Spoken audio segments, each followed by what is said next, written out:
Hello guys, আমি রাফি আর আপনারা দেখছেন রাফিজ ইংলিশ। ইংরেজি রিডিং শেখার আরও একটি বিশেষ ক্লাসে আপনাদের সবাইকে স্বাগতম। এখন চলছে ইংরেজি রিডিং এবং উচ্চারণ শেখার স্পেশাল অনলাইন কোর্স, যেখানে আপনাদের শেখানো হচ্ছে ইংরেজি বানান এবং উচ্চারণ শেখার গুরুত্বপূর্ণ সব নিয়মসমূহ। আমরা সবাই জানি ইংরেজি ভাষায় ভাওয়েল বা স্বরবর্ণ হলো মোট 5টি, যেমন এ, ই, আই, ও এবং ইউ। ইংরেজি ভাষায় এরা কারচিহ্ন হিসেবে বসে থাকে, কিন্তু আমরা জানি ভাওয়েল 5টি হলেও কারচিহ্ন কিন্তু অনেকগুলো, তাই না? ঠিক সে কারণেই একটি ভাওয়েল কয়েকটি কারচিহ্নের জন্য ব্যবহৃত হয়ে থাকে, তবে সেটা কিন্তু একটি নিয়ম মেনে হয়ে থাকে। ঠিক আছে, ইংরেজি রিডিং সঠিকভাবে শেখার জন্য আমাদের সেসব নিয়ম শিখতে হবে। আজকে আমরা ঠিক তেমনই একটি নিয়ম শিখব, যেখানে উ ভাওয়েলটা অ এর জন্য ব্যবহৃত হবে। ঠিক আছে, নিয়মটা হলো উ বর্ণটা কোনো শব্দের শুরুতেই থাকলে এবং তারপরে দুটি কনসোনেন্ট পরপর থাকলে ওই উ বর্ণটা অ সাউন্ড দিয়ে থাকে। নিয়মটা কিন্তু খুবই সহজ, কিছু উদাহরণ দেখলে খুব সহজেই বিষয়টা বুঝতে পারবেন। কারণ এত সহজভাবে ইংরেজি শেখানোর ক্লাস আর একটিও খুঁজে পাবেন না ইউটিউবে। তাই এই ভিডিওগুলো মনোযোগ দিয়ে নিয়মিত দেখলে মাত্র কয়েকদিনের মধ্যেই আপনি 100% ইংরেজি শিখে ফেলতে পারবেন, গ্যারান্টি। তাহলে চলুন আজকের ক্লাসটি শুরু করা যাক। আমাদের আজকের প্রথম শব্দ অবজেক্ট। প্রথমে এই শব্দটিকে সম্পূর্ণভাবে ভেঙে নেওয়া যাক, কারণ ভেঙে নিলে যে কোনো শব্দকে বানান করা খুবই সহজ হয়ে যায়। তো দেখো, এই শব্দটা থেকে আমরা প্রথমে পাবো অ, তারপরে ব, তারপরে জ, তারপরে একার এবং তারপরে আছে কয়ট যুক্ত বর্ণ, যাকে ভাঙলে পাবো আমরা ক এবং ট। ব্যাস হয়ে গেল অবজেক্ট। এবার আমাদের কাজ হলো এদের ইংরেজি প্রতিবর্ণগুলো বসানো। ঠিক আছে, তো দেখো আমাদের আজকের নিয়ম অনুযায়ী প্রথমে অ এবং অ এরপরে দুটি কনসোনেন্ট পরপর থাকলে ওই অ সাউন্ডের জন্য উ বর্ণটা বসবে, তাই তো? এখানে দেখো প্রথমে অ আছে এবং তারপরে আছে ব এবং জ, তার মানে দুটি কনসোনেন্ট পাশাপাশি আছে, অর্থাৎ এই শব্দটিতে এই নিয়মটি ব্যবহার করতে হবে, তাই তো? তাহলে প্রথমে অ এর জন্য নিলাম উ, অ এরপরে ব আছে সেজন্য নিব বি, তাহলে উ বি মিলে হলো অব। তারপরে জ আছে যার জন্য নিলাম জে, জ এরপরে একার আছে তাই নিতে হবে ই, কারণ আমরা জানি যে একারের জন্য ইংরেজি বানানে ই বসে থাকে। তাহলে জে ই মিলে হবে জে, অব জে। তারপরে ক আছে সেজন্য নিব সি, কেননা ইংরেজি বানানে ক এরপরে ট থাকলে সবসময় ওই ক এর জন্য সি বসে থাকে, তাই নিয়ে নিলাম সি। সুতরাং জে ই সি মিলে হবে জ্যাক, অবজ্যাক্ট। শেষে বাকি আছে ট, যার জন্য নিব টি, তাহলে জে ই সি টি মিলে হয়ে গেল জ্যাক্ট, অবজ্যাক্ট। এখন দেখো এই শব্দটি থেকে আমরা কি কি সিলেবল পেলাম। উ বি অব এবং J E C T ject, object. Object অর্থ হলো বস্তু, লক্ষ্য বা উদ্দেশ্য। ঠিক আছে, মনে থাকবে তো? আমাদের নেক্সট শব্দ অফটেন। এই শব্দটাকে ভাঙলে আমরা পাবো প্রথমে অ, তারপরে ফ, তারপরে ট, তারপরে একার এবং শেষে আছে ন। এই হয়ে গেল অফটেন। এখন এদের প্রতিবর্ণগুলো বসানোর পালা।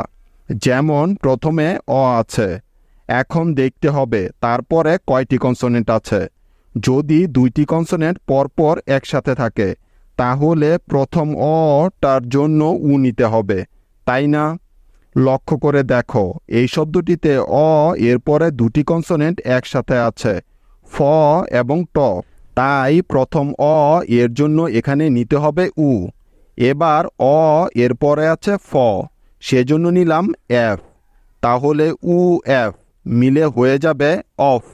তারপরে ট আছে সেজন্য নিলাম টি, ট এরপরে একার আছে যার জন্য নিতে হবে ই, তাহলে টি ই মিলে হয়ে যাবে টে, অফ টে।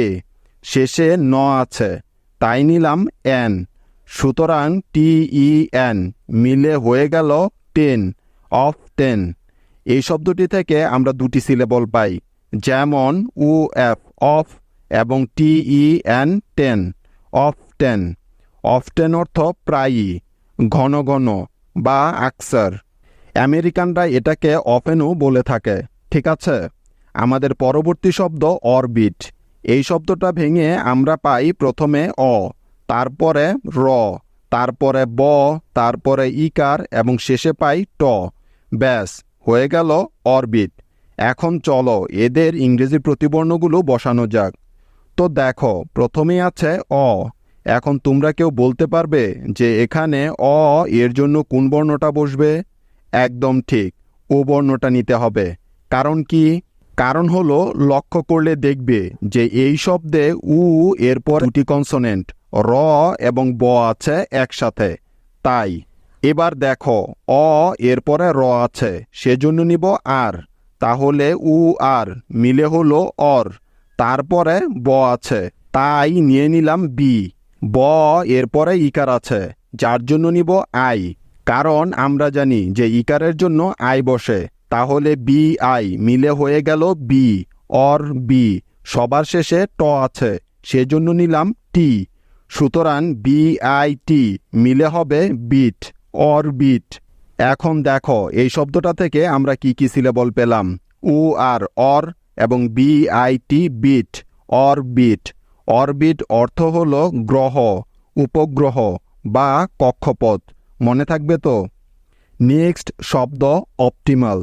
এই শব্দটা থেকে আমরা পাবো প্রথমে অ, তারপরে পাবো প, তারপরে ট, তারপরে ইকার, তারপরে ম, তারপরে আকার এবং শেষে পাবো ল। ব্যাস এই হয়ে গেল অপটিমাল। এবার এদের প্রতিবর্ণগুলো বসানোর পালা। তো দেখো, প্রথমে অ আছে, তাই অ এর পরিবর্তে নিতে হবে উ বর্ণটা। কেননা অ এরপরে দুটি কনসোনেন্ট প এবং ট আছে একসাথে, তাই। অ এরপরে প আছে, তাই নিলাম পি। সুতরাং UP মিলে হয়ে যাবে অপ। তারপরে ট আছে, সেজন্য নিব টি। ট এরপরে ইকার আছে, যার জন্য নিতে হবে আই। তাহলে TI মিলে হয় টি, অপ টি। তারপরে ম আছে, যার জন্য নিব এম।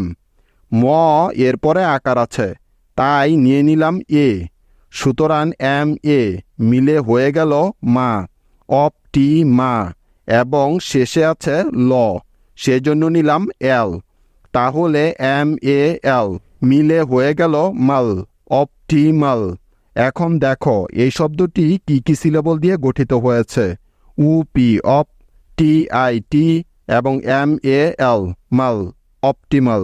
অপটিমাল অর্থ হলো সর্বোত্তম, সর্বোৎকৃষ্ট। নেক্সট শব্দ অর্গানিক। এই শব্দটা ভাঙলে আমরা পাবো প্রথমে অ, তারপরে র, তারপরে গ, তারপরে আকার, তারপরে ন, তারপরে ইকার এবং শেষে পাবো ক। এই হয়ে গেল অর্গানিক। এবার এদের প্রতিবর্ণগুলো বসানো যাক।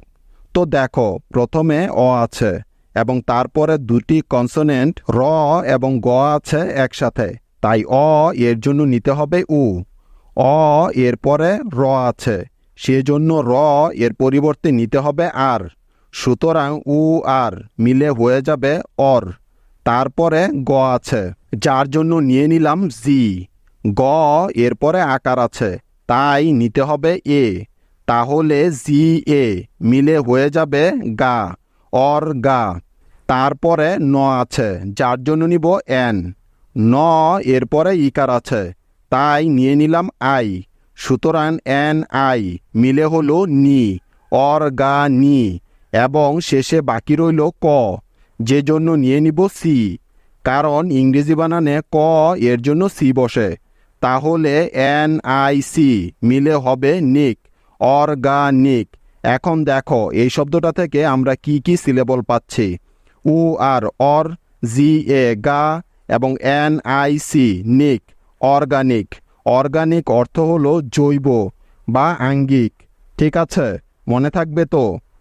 কি নিয়মটা খুব সহজ না? আশা করি তোমরা সবাই নিয়মটা খুব ভালো করেই বুঝতে পেরেছ।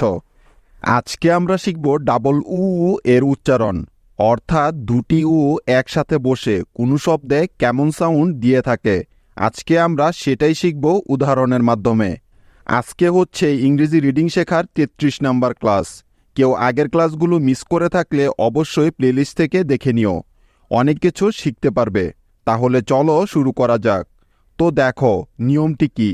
নিয়মটি হলো, যদি এই উ বর্ণটা কোনো শব্দে দুইবার পর পর থাকে, অর্থাৎ দুইটি উ পাশাপাশি থাকে, তাহলে ওই উ দুইটা হ্রস্বকারের মতো সাউন্ড দিবে। ঠিক আছে, মনে থাকবে তো? চিন্তার কোনো কারণ নেই, কিছু উদাহরণ দেখলেই এই বিষয়টি সম্পূর্ণ ক্লিয়ার হয়ে যাবে। যেমন আমাদের আজকের প্রথম উদাহরণ মুন।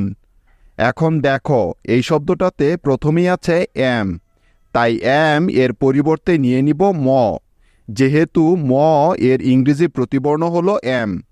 এবার লক্ষ্য করো, এম এর পরে আছে দুটি উ পাশাপাশি, সুতরাং এই উ দুটির পরিবর্তে আমাদেরকে নিতে হবে হ্রস্বকার। কেননা একটু আগেই তো আমরা শিখলাম যে দুটি উ পাশাপাশি থাকলে ওই উ দুটি হ্রস্বকারের মতো সাউন্ড দিবে, তাই তো? আর এটাই হলো নিয়ম। কি মনে থাকবে তো? সেজন্য ডাবল উ এর পরিবর্তে নিয়ে নিলাম হ্রস্বকার, সুতরাং এম ডাবল উ মিলে হয়ে গেল মু, অর্থাৎ ম হ্রস্বকার মু। বুঝতে পেরেছ? এবং শেষে আছে ন, যার জন্য নিলাম এন, কারণ আমরা জানি যে ন এর ইংরেজি প্রতিবর্ণ হলো এন। তাহলে এম ডাবল উ এন মিলে হয়ে গেল মুন, অর্থাৎ ম হ্রস্বকার ন, মুন। কি বুঝতে পেরেছ তো তোমরা? মুন মানে চাঁদ। এভাবে ইংরেজি শিখলে তোমরা খুব দ্রুতই ইংরেজি রিডিং শিখে ফেলতে পারবে। তাই প্রত্যেকটি ক্লাস মনোযোগ দিয়ে দেখার চেষ্টা করবে। ঠিক আছে, আমাদের নেক্সট শব্দ গুড। এখন দেখো এই শব্দটির প্রথমেই আছে জি, তাই জি এর পরিবর্তে নিতে হবে গ।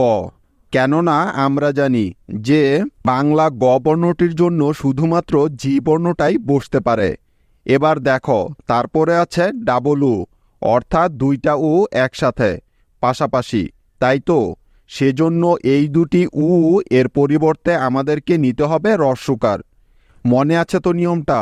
সুতরাং জি ডাবল উ মিলে হবে গু, অর্থাৎ গ হ্রস্বকার গু। এখন বাকি রইল ডি, তাই ডি এর পরিবর্তে নিতে হবে ড, তাহলে জি ডাবল উ ডি মিলে হয়ে যাবে গুড, অর্থাৎ গ হ্রস্বকার ড, গুড। গুড অর্থ ভালো বা উত্তম। মনে থাকবে তো? নেক্সট শব্দ বুক। এবার দেখো এই শব্দটার প্রথমেই আছে বি, তাই বি এর পরিবর্তে নিয়ে নিলাম ব। বি এর পরে আছে দেখো দুটি উ পাশাপাশি, তার মানে এরা হ্রস্বকারের সাউন্ড দিবে এখানে, তাই তো? সুতরাং এই দুটি উ এর পরিবর্তে নিতে হবে হ্রস্বকার, তাহলে বি ডাবল উ মিলে হয়ে যাবে বু, অর্থাৎ ব হ্রস্বকার বু। এবং শেষে বাকি আছে কে, সেজন্য নিয়ে নিলাম ক, তাহলে বি ডাবল উ কে মিলে হয়ে গেল বুক, অর্থাৎ ব হ্রস্বকার ক, বুক। বুক মানে বই। বোঝা গেল? নেক্সট শব্দ লুক।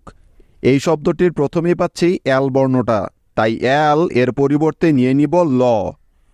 এল এর পরে দুটি উ পাশাপাশি আছে, সেজন্য নিতে হবে হ্রস্বকার, সুতরাং এল ডাবল উ মিলে হলো লু। তারপরে কে আছে, যার জন্য অবশ্যই নিতে হবে ক, কারণ আমরা জানি কে বর্ণটা বাংলা ক এর মতো সাউন্ড দিয়ে থাকে। ঠিক আছে, সুতরাং এল ডাবল উ কে মিলে হয়ে গেল লুক। লুক অর্থ তাকানো, দৃষ্টি বা নজর। ঠিক আছে, নেক্সট শব্দ পুল। এই শব্দটির প্রথমেই আছে পি, তাই পি এর পরিবর্তে নিয়ে নিব প। পি এর পরে আছে ডাবল উ, সেজন্য নিয়ে নিলাম হ্রস্বকার, সুতরাং পি ডাবল উ মিলে হলো পু, অর্থাৎ প হ্রস্বকার পু।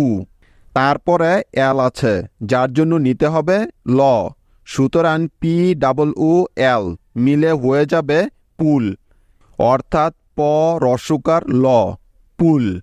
পুল অর্থ পুকুর বা জলাশয়, মনে থাকবে তো? নেক্সট শব্দ ফুট। এই শব্দটির প্রথমে আছে এফ, তাই এফ এর পরিবর্তে নিয়ে নিলাম ফ। তারপরে দুটি উ পাশাপাশি আছে, তাই নিতে হবে রস্যকার। সুতরাং এফ ডাবল উ মিলে হয়ে যাবে ফু, অর্থাৎ ফ রস্যকার ফু। এখন বাকি রইল টি, যার জন্য নিয়ে নিব ট। কেননা আমরা জানি যে ট এর ইংরেজি প্রতিবর্ণ হলো টি। সুতরাং এফ ডাবল উ টি মিলে হয়ে গেল ফুট, অর্থাৎ ফ রস্যকার ট, ফুট। ফুট অর্থ পা। ঠিক আছে, বোঝা গেল? মনে থাকবে তো? আশা করি এই নিয়মটি তোমরা সবাই খুব ভালো করেই বুঝতে পেরেছ, কারণ নিয়মটি কিন্তু খুবই সহজ। এখন তোমাদের জন্য একটি হোমওয়ার্ক আছে। তোমাদের আজকের হোমওয়ার্ক হলো টি ডাবল উ এল। এখন তোমাদের কাজ হলো এই শব্দটার বাংলা উচ্চারণটা আমাকে লিখে দেখাবে। ঠিক আছে? আর যারা একটু কঠিন বানান করতে চাও তাদের জন্য এইচ ডাবল উ কে, তারা এটার উচ্চারণটা লিখে আমাকে কমেন্টে দেখাবে। কেমন? তোমাদের আজকের হোমওয়ার্ক হলো অনলি। এই শব্দটা বানান করে আমাকে দেখাবে। আশা করি এই বানানটা তোমরা সবাই খুব সহজেই করে ফেলতে পারবে। আর যারা একটু কঠিন হোমওয়ার্ক চাও তাদের জন্য হলো অপটিক্যাল। এই শব্দটা বানান করে তারা আমাকে দেখাবে। ঠিক আছে? আর একটা কথা, একটি ভিডিও কয়েকবার করে দেখবে, তাহলে ভালো করে মাথায় থেকে যাবে। ঠিক আছে? একবার দেখলে কিছুদিন পরে নিয়মটা আবার ভুলে যাবে। মনে থাকবে তো? আজ এখানেই শেষ করছি। দেখা হবে কালকে। Take care, by.